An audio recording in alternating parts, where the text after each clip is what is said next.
जय माँ आदिशक्ति, जय माँ जगत जननी, जय माँ जगदम्बा। आज आप सभी लोगों के सन्मुख माता काली के आद्या स्तोत्र को बोल करके मैं प्रस्तुत करूंगा। अभी कुछ दिन पहले मैंने आप सभी लोगों के सन्मुख माता काली के आद्या कवच को प्रस्तुत किया था। आज आद्या स्तोत्र को प्रस्तुत करूंगा, जो कि अपने आप में हर प्रकार की सिद्धि, शक्ति, ऊर्जा समेटे हुए है। इस स्तोत्र का नित्य पाठ करने वाला हर प्रकार के सुख, संपत्ति, संतति का लाभ प्राप्त करता है। जिनके यहाँ अकाल मृत्यु होते हैं, उसका स्रोत नहीं पता चलता कि अकाल मृत्यु का कारण बनता क्या है, वह दोष भी पूर्णतया भस्म हो जाता है इस आद्या स्तोत्र के पाठ से। इस स्तोत्र के पाठ से हर प्रकार की विपदा, बाधा शीघ्र अतिशीघ्र नष्ट होती है। जिन्हें संतान नहीं हो रहे हैं, विशेष करके जिन्हें पुत्र की प्राप्ति नहीं हो पा रही है, यदि वो इसे 45 दिन तक लगातार 11-11 पाठ करें तो उन्हें धीर, गंभीर, तेजस्वी, ओजस्वी, धनवान, दीर्घजीवी संतान की प्राप्ति होती है। 2 माह तक यदि इसका आप पाठ करते हैं, सुनते हैं, तो हर प्रकार के विपत्ति, हर प्रकार के समस्याओं से आपको मुक्ति मिलती है। जिस स्त्री के बच्चे होकर मर जाते हैं, या गर्भ में ही वह संतान नष्ट हो जाती हैं, या बच्चे पैदा होते ही मर जाते हैं, उनके लिए भी यह स्तोत्र रामबाण जैसा कार्य करता है। 6 मास तक यदि स्त्री इसका पाठ श्रवण करे तो उसकी यह भी समस्या पूर्णतया नष्ट हो जाती है। अग्नि भय हो, चोर भय हो, हिंसक पशुओं का भय हो, जल में डूबने का भय हो, ऐसी कोई भी आशंका हो, किसी भी प्रकार का भय आपको उत्पन्न हो रहा हो और माता की साध्या स्तोत्र का आप स्मरण कर लें तो वह भय तत्काल स्तंभित हो जाता है। भोजपत्र पे लाल स्याही से इस स्तोत्र को आप लिख करके अपने घर यदि स्थापित करते हैं, नित्य धूप दीप अगरबत्ती दिखाते हैं, तो उस घर में किसी भी प्रकार से कोई भी समस्या उत्पन्न ही नहीं होगी। और जिस दिन आपने ऐसा कर लिया तो जो भी आपके घर में विपत्ति, विपदा, संकट, जो भी दोष उत्पन्न हुआ था वह पूर्णतया दूर हो जाएगा। और जहाँ पे इस स्तोत्र का लिखित रूप से पूजन होता है तो वहाँ राज सम्मान प्राप्त होता है, तो उनका हर जगह विजय होता है। जितने भी उनके शत्रु होंगे सब शत्रुता त्याग देंगे। इस स्तोत्र को लिख करके पूजने वाला विजयी होता है और उसके ऊपर हर प्रकार के देवी देवता प्रसन्न होते हैं। तो आप सब भी माता के इस आद्या स्तोत्र का पाठ करें। आपके यहाँ इसका एक विधिवत विस्तृत लाभ देखने को मिलेगा। अब आप सभी लोगों के सन्मुख में यहाँ पे इस स्तोत्र को बोल करके प्रस्तुत कर देता हूँ, आप इसे सुने। श्री ब्रह्म उवाच शृणु वत्स्य प्रवक्ष्यामि आद्या स्तोत्रम महाफलम यह पठेत सततं भक्त्या स एव विष्णुवल्लभः मृत्युर्व्याधिभयं तस्य नास्ति किंचित् कलौ युगे अपुत्रा लभते पुत्रं त्रिपक्षं श्रवणं यदि द्वौ मासौ बन्धनान्न मुक्ति विप्रवक्त्रात् श्रुतं यदि मृतवत्सा जीववत्सा षण्मासं श्रवणं यदि नौकायां संकटे युद्धे पठनाजयमाप्नुयात् लिखित्वा स्थापयद् गेहे नाग्निचौर्भयं क्वचित् राजस्थाने जयी नित्यं प्रसन्नाः सर्वदेवता। आद्या ध्यान मंत्र। मेघांगीं शशिशेखरां त्रिनयनां रक्तांबरां बिभ्रतीं पाणिभ्यां भयं वरञ्च विलसद् रक्तारविन्दस्थितां नृत्यन्तं पुरतो निपीय मधुरं माध्वीकमद्यं महाकालं वीक्ष्य आद्यां भजे कालिकां वीक्ष्य विकसिताननवरामाद्यां भजे कालिकां। अब आप सभी लोगों के सन्मुख इस मूल स्तोत्र को हम यहाँ पे बोल करके प्रस्तुत करते हैं, आप इसे सुने।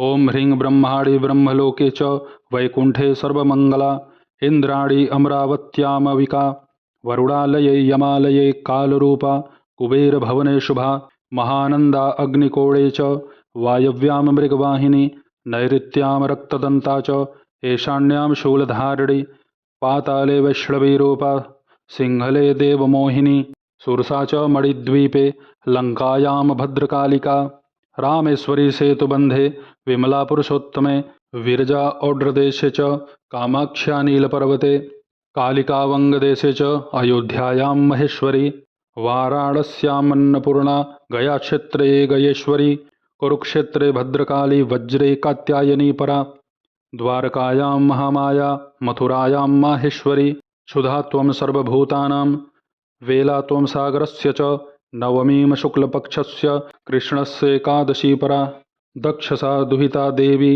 दक्षयज्ञविनाशिनी रामस्य जानकी त्वमहि रावणध्वंसकारिणी चण्डमुण्डवधे देवी रक्तबीजविनाशिनी निशुम्भशुम्भमथिनी मधुकैटभघातिनी विष्णुभक्तिप्रदा दुर्गा सुखदा मोक्षदा सदा फलश्रुति आद्यास्तवमिमं पुण्यं यः पठेत् सततं नरः सर्वज्वरभयं न स्यात् सर्वव्याधिविनाशनं कोटितीर्थफलं तस्य लभते नात्र संशयः जयाम्य चाग्रतः पातु विजया पातु पृष्ठतः नारायणी शीर्षदेशे सर्वांगे सिंहवाहिनी शिवदूती उग्रचंडा प्रत्यंगे परमेश्वरी विशालाक्षी महामाया कौमारी शंखिनी शिवा शक्रिणी जयधात्री च रणमत्ता रणप्रिया दुर्गा जयंती काली च भद्रकाली महोदरी नारसिंही च वाराही सिद्धिदात्री सुखप्रदा भयंकरी महारौद्री महाभयविनाशिनी।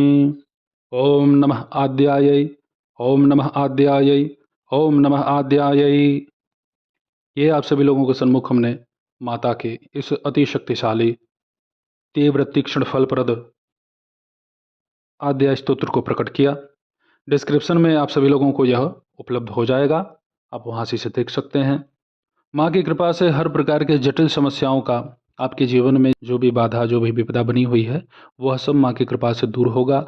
और यह स्तोत्र और यह कवच आद्या स्तोत्र ये इतना शक्तिशाली है कि इसका पाठ आप करेंगे तो आपको इसका सामर्थ्य पता लग जाएगा। इस स्तोत्र का पूर्णतया आप लाभ प्राप्त करना चाहते हैं तो कम से कम इसका 1100 पाठ आप कर लें। इसमें कोई हवन करने की आवश्यकता नहीं है। माता को जैसे नित्य आप भोग लगाते हैं अपने शक्ति सामर्थ्य क्षमता के अनुसार, वैसे ही भोग लगाएं। माँ की कृपा से आपके सकल मनोरथ पूर्ण होंगे, आपकी रक्षा होगी। आपके घर परिवार में जो भी जैसी भी शक्ति का प्रभाव होगा जो आपको नुकसान पहुँचा रही है वह शक्ति स्वतः ही आपसे दूर चली जाएगी और आपके घर का, आपके परिवार का, आपका सबका हित होगा, सबका रक्षा होगा। इस स्तोत्र का जप करते समय आप घी का दीपक जलाएं, बस केवल एक। आद्या स्तोत्र का और आद्या काली कवच का यदि आप पाठ करते हैं 3-3 की संख्या में नित्य और इसे 3 माह तक आप कर देते हैं तो भगवती की कृपा से जो आप प्राप्त करेंगे वह वर्णन के योग्य नहीं है। भाई देखिए, आद्या का जो अर्थ है ना उसे कई भागों में आप बांट के समझ सकते हैं। आद्या तो माता भगवती का एक नाम भी है। माता दुर्गा के सप्तशती में जो अष्टोत्तर शतनाम प्रकाशित है उसमें भी माता का एक नाम है आद्या। तो आद्या का अर्थ प्रथम भी हो सकता है, भगवती दुर्गा भी हो सकता है, प्रारंभिक हो सकता है, प्रथम कह सकते हैं। तो इसका अर्थ ही स्पष्ट हो गया कि आद्या अर्थात पहला, जो प्रथम है। तो प्रथम कौन है? महाशक्ति माँ काली। महाविद्याओं में सर्वप्रथम जो स्वरूप है वो माता काली का ही तो है। अब माता काली में भी कई काली के भेद हैं। तो भगवती ने अपने भक्तों की रक्षा के लिए, उनके हित कल्याण के लिए, देवगण की रक्षा के लिए, धरातल की रक्षा के लिए, समस्त निर्दोषों की रक्षा के लिए माता ने भिन्न भिन्न अवतार लिए और जैसे जैसे माता के क्रियाकलाप दिखे लोगों को उसके अनुसार लोगों ने उनका नाम चयन किया। ऐसे ही आप सभी लोगों की सेवा में मैं उपस्थित होता रहूँगा दिव्य प्रयोगों के साथ। तब तक आप सभी अपना ध्यान रखें, सुखी रहें, स्वस्थ रहें। जय माता दी। हर हर महादेव।